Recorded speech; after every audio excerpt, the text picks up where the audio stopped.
Hello everyone, welcome to the session.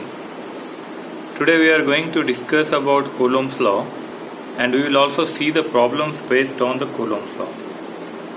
Before that, let us have some discussion about why Coulomb's law is relevant to our subject and what is the necessity of studying Coulomb's law. So what we are doing in our subject is that we are studying about electromagnetic waves. When something creates energy, it also emits the radiation. Depending upon the amount of energy, the object will emit different types of electromagnetic radiations. So if I give you some example of electromagnetic wave, the very much normal and common example or natural example of electromagnetic wave is light. Light is also an electromagnetic wave. If you are able to see light, that means there is a particular wavelength related to that light. In light we can see different colors. We can distinguish between the things and matters and the materials with respect to their colors. And every color has a unique wavelength. And they emit the energy radiation in terms of various wavelengths, and we are able to distinguish between the colors in the example of light. So, when we studied, suppose, say, mechanical waves and all, they travel across some medium. There is requirement of a medium to travel the mechanical waves. Like when we have some earthquake, it shakes the earth's surface, the crest gets vibrations and it gets shaken. But if you come above the surface of earth, there is no effect of that earthquake. But that is not the true for the waves. They does not need any particular medium. Of course, they can also travel in medium according to the material properties. But space is their medium where they can travel. They don't need any physical medium where they have to travel actually.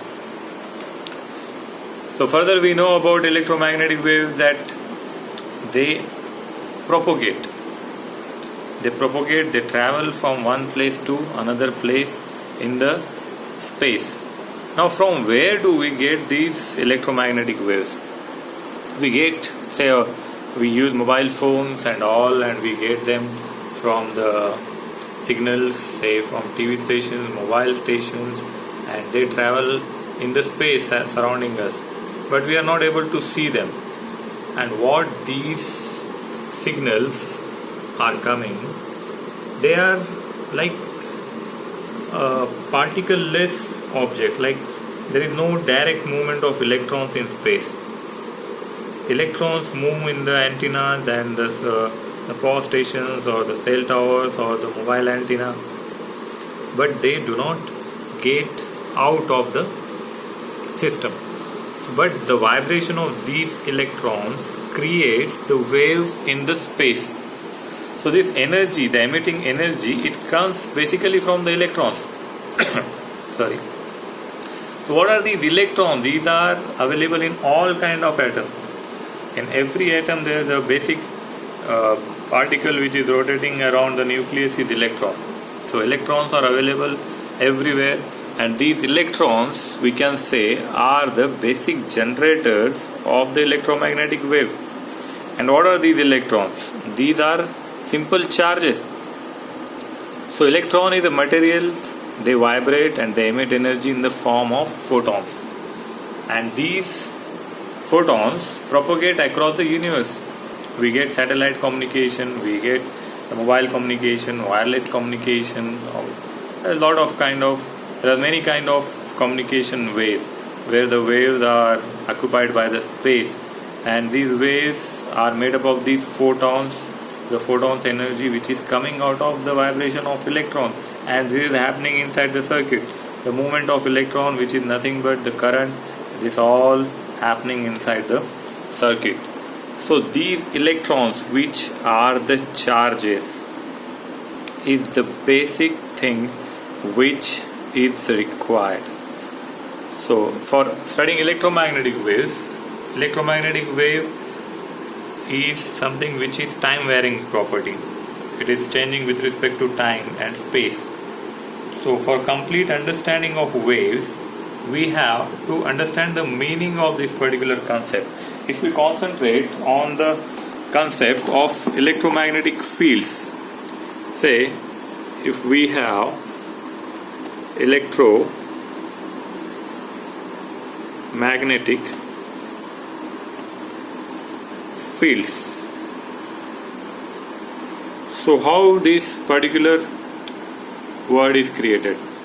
So if we concentrate on electromagnetic, this particular term is combination of two further words.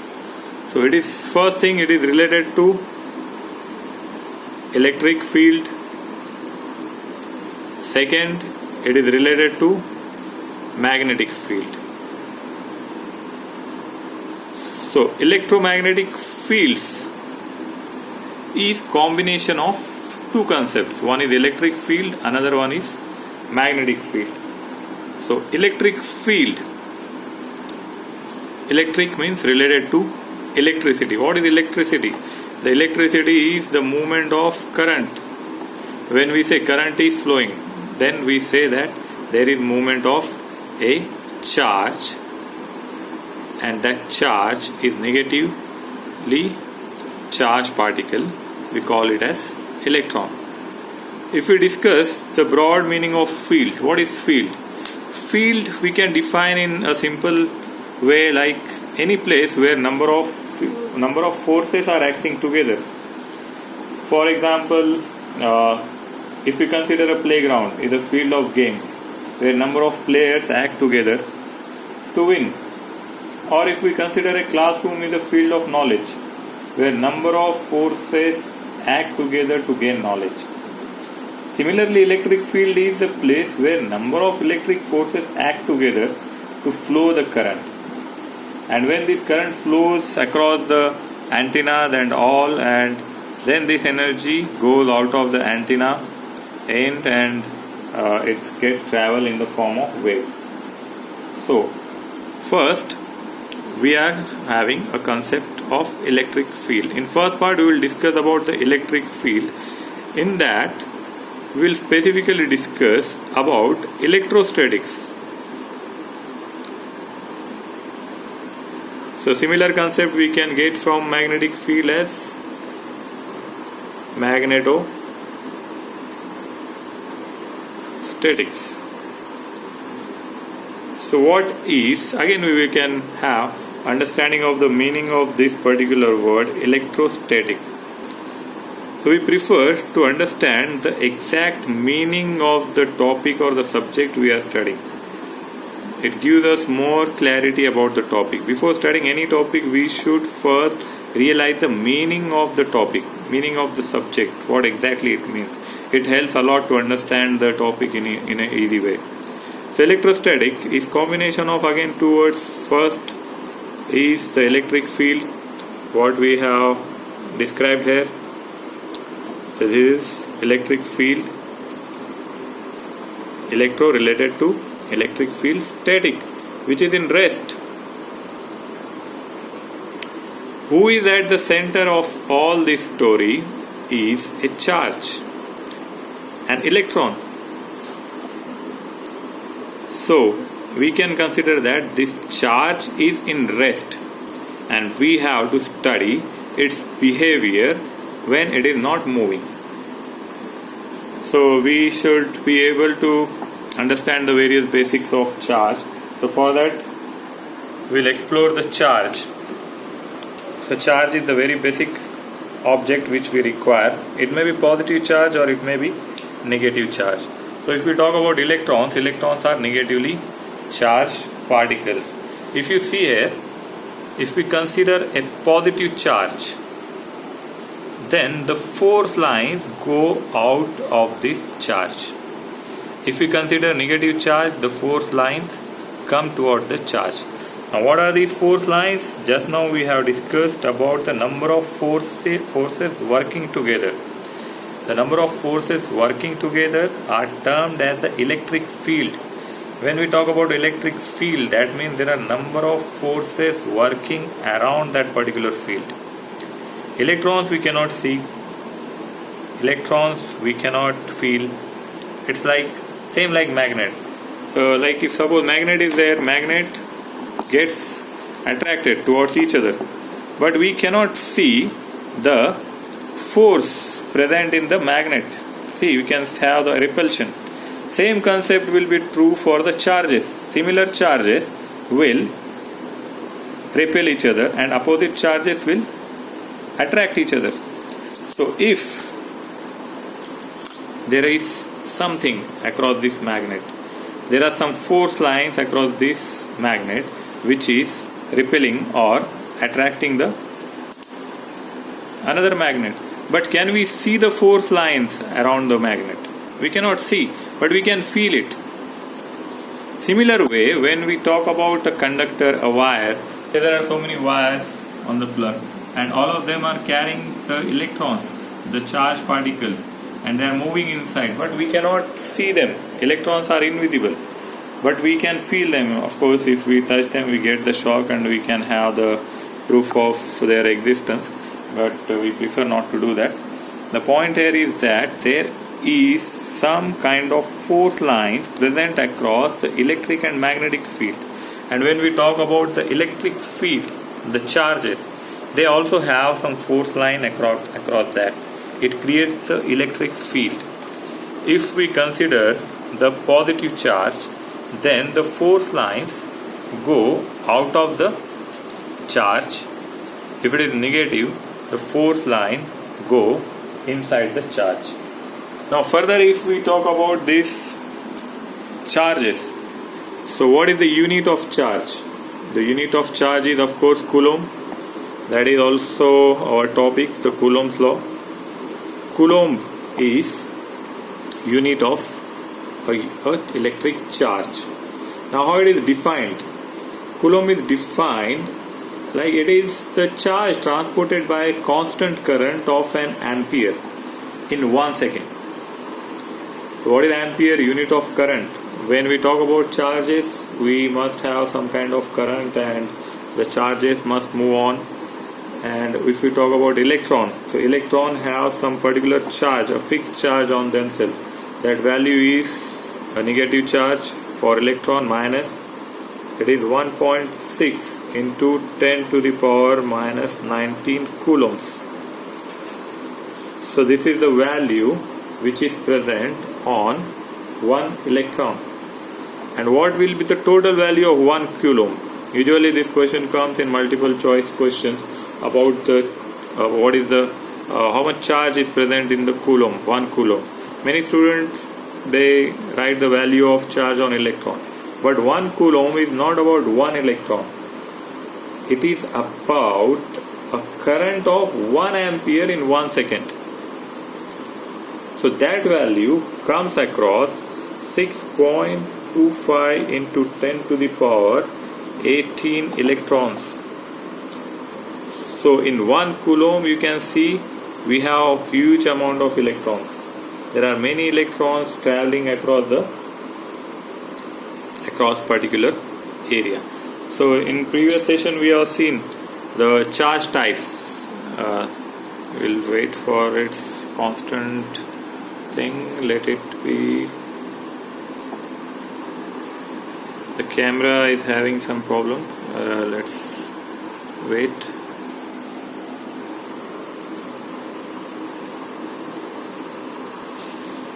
Yes. If we consider one single charge, then say we are referring it as single Q, we are calling it as charge Q. I seriously need some mobile holder.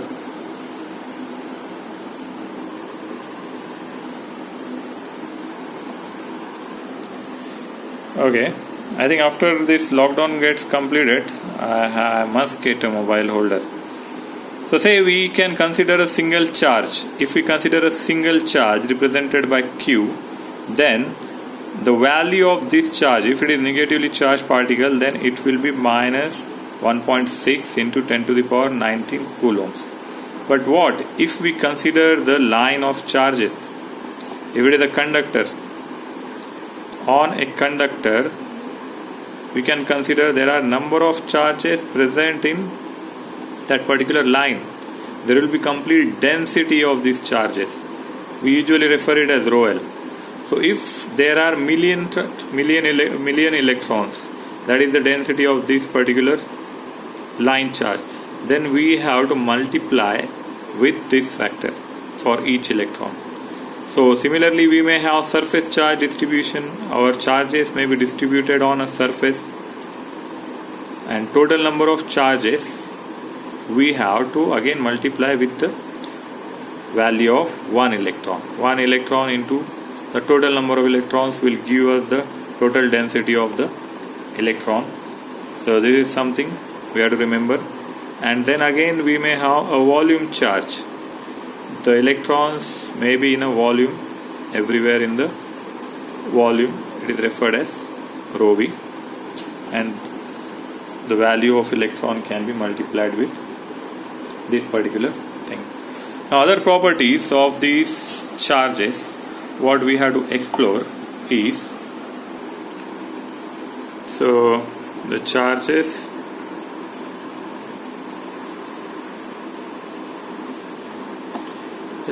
follow the same rule like we have discussed about any normal magnet. They attract each other and they repel each other if there are similar charges. So if we have two positive charges, here this is one plus charge positive, this is another positive charge, then they repel each other. And if there are like charges, if there are opposite charges, one is positive and one is negative, then they attract each other. That is also nature's law that opposites attract. So they follow the same rules. Now what we have discussed, that for positive charge the force line, they go out. So you can see they go out of these charges in all the direction. And if this is a positive charge and if there is a negative charge in nearby region, then they get attracted. And for negative charge the force line is coming inside, so you can see.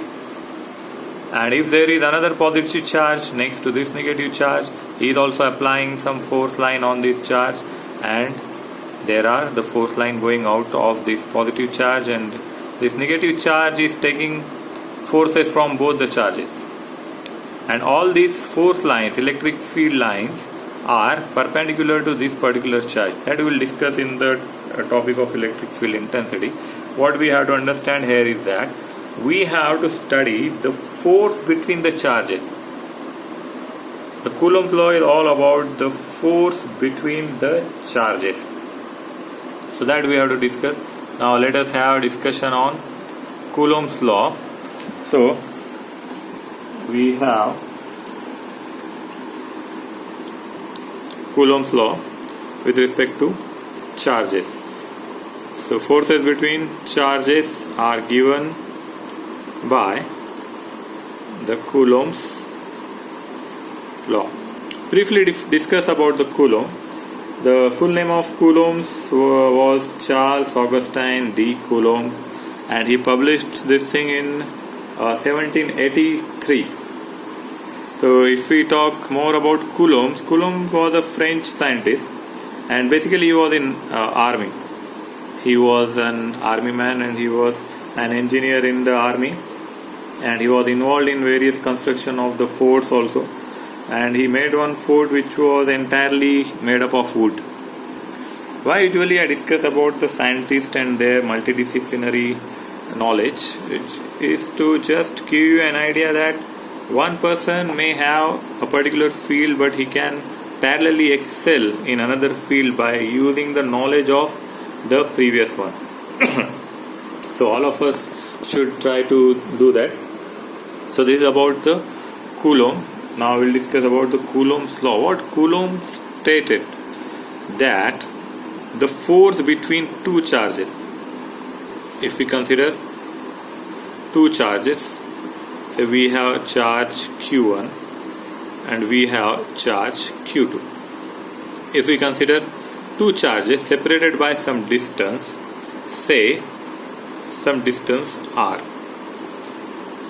then he stated that the force between these two charges will be proportional to the product of the charges, because charges have some value, they have some particular magnitude that we will see in example, and these forces will be inversely proportional to the square distance between them. These are the statements given by the Coulomb's, and Coulomb's law was basically inspired by the Newton's third law of motion. So there was Newton's law of motion, the third law. Actually, what was the basic Newton's law of motion? Newton stated that every action, basically what we can say, that every action have equal and opposite reaction. That was the statement of Newton's. Based on that particular Newton's law of motion, the force between two charges was given by the Coulombs. In Newton's law, if someone apply force, physical force on another object, there is some equal and opposite force. It also depends upon the magnitude and all that we have discussed already. So basically this is Coulomb's law. So if we want to write it in the form of some formula, then we have to add the constant of proportionality by adding these two statements. So what it comes as, force is equal to K Q1 Q2 by R square, where this K is constant of proportionality.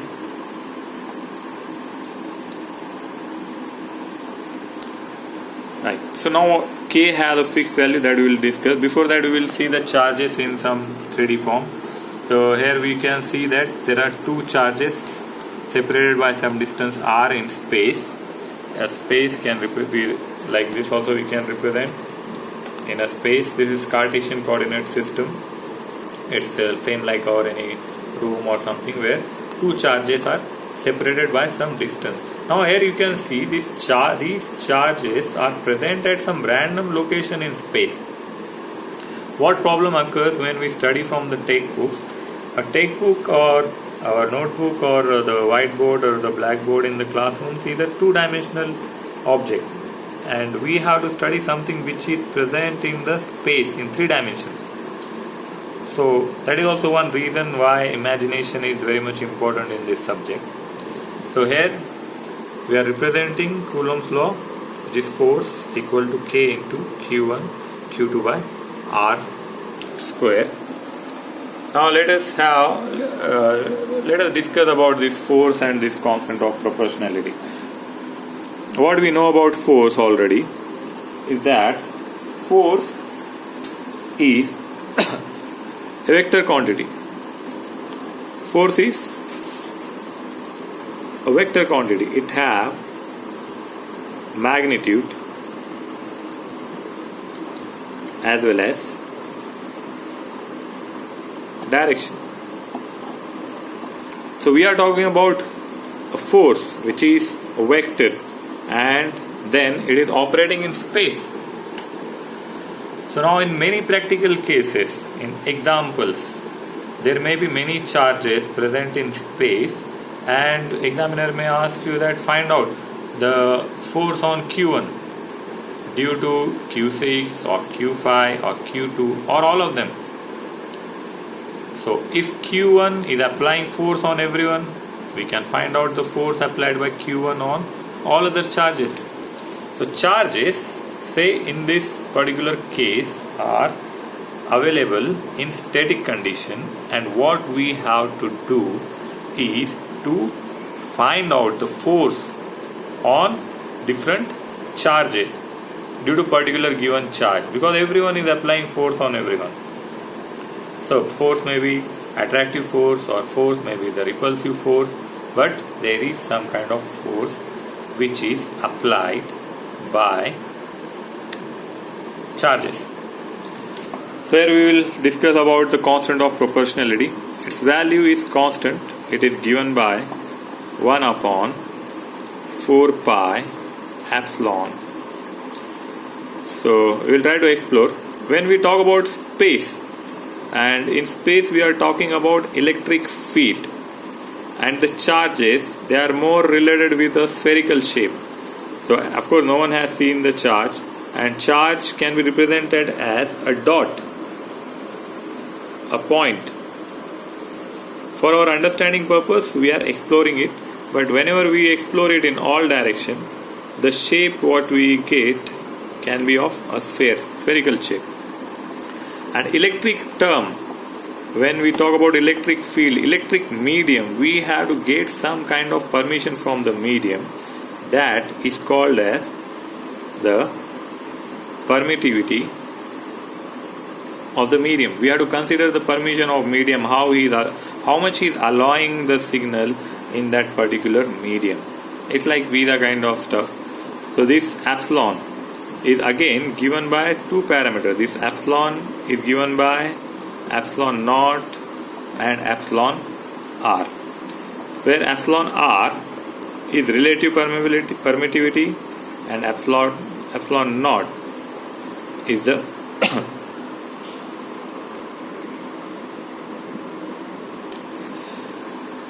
so say if we consider the free space, for free space the value of epsilon r is not considered, it is considered as 1. If you multiply with any value, it becomes the same value. So the only epsilon what we are considering for free space is epsilon naught. So this one we can write as 1 upon 4 pi epsilon naught, for epsilon r is equal to 1, and epsilon naught is also a constant value. So let us calculate these values. Say for k is equal to 1 upon 4 pi, and epsilon naught is given by 8.85 into 10 to the power minus 12 farads per meter. The unit of epsilon is farads per meter. Once we calculate this value of constant of proportionality, it comes across 9 into 10 to the power 9 newtons meter square per Coulomb square. So this value directly we can use in place of K. So now let us discuss Coulomb's law in magnitude form and in the vector form. So Coulomb's law, it's very simple law. It gives the force between two charges. So it is given by Q1 Q2 divided by 4 pi epsilon naught r square. So here 1 upon 4 pi epsilon naught is the value of K. So here we are representing only magnitude. But as we discussed, force is a vector quantity, and if we have to represent force in vector form, we have to give one bar on the head of F, and we have to add the direction component. So this is the magnitude Q1 Q2 by 4 pi epsilon naught r square, and we will call direction as AR cap. Now let us discuss about this direction in more detail. Now what we are talking about is calculation of force applied by a charge on another charge, or applied by multiple charges on a single charge, or applied by single charge on multiple charges, or whatever may be the case. So when we consider these charges in space, we can have three axes. Here we can consider any three reference axes. Here we have height Z, say this is our X or Y, and this is the remaining axis. So what are the distances of these charges? We have to find out. So if they are applying force on each other, to find out their exact force, we must know the magnitude and the direction component. So we draw some distance vector between the charges, and this vector, distance vector, is part of the direction. So this vector will define some distance vector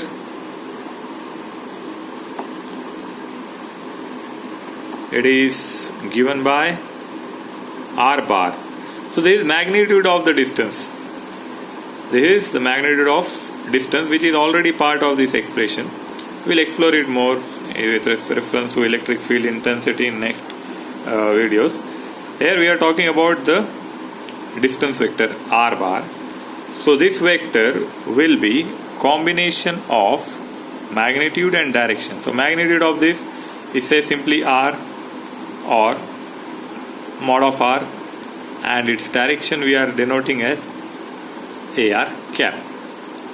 So this is the simple formula of any vector. Vector is equal to magnitude into direction. So if this is our direction vector, here we have the magnitude and the direction. So from here, if we have to find out the direction, this direction component ar cap. So this ar cap can be given by, so we'll send this mod of r to the LHS. So it will be r bar by r. So this is also called as unit vector. So direction is also called as the unit vector. So if vector is equal to magnitude into direction, then direction is equal to vector by magnitude. So we can keep this value of ar cap in the expression of force in vector form. If examiner asks us to find out only magnitude, this simple expression is enough. But if examiner wants us to find out the vector, then we have to add the direction component. The direction component is ar cap, which is given by r bar by r or mod of r. So let us discuss the required data and the examples. So I think it's already. So let us continue it in part 2 video.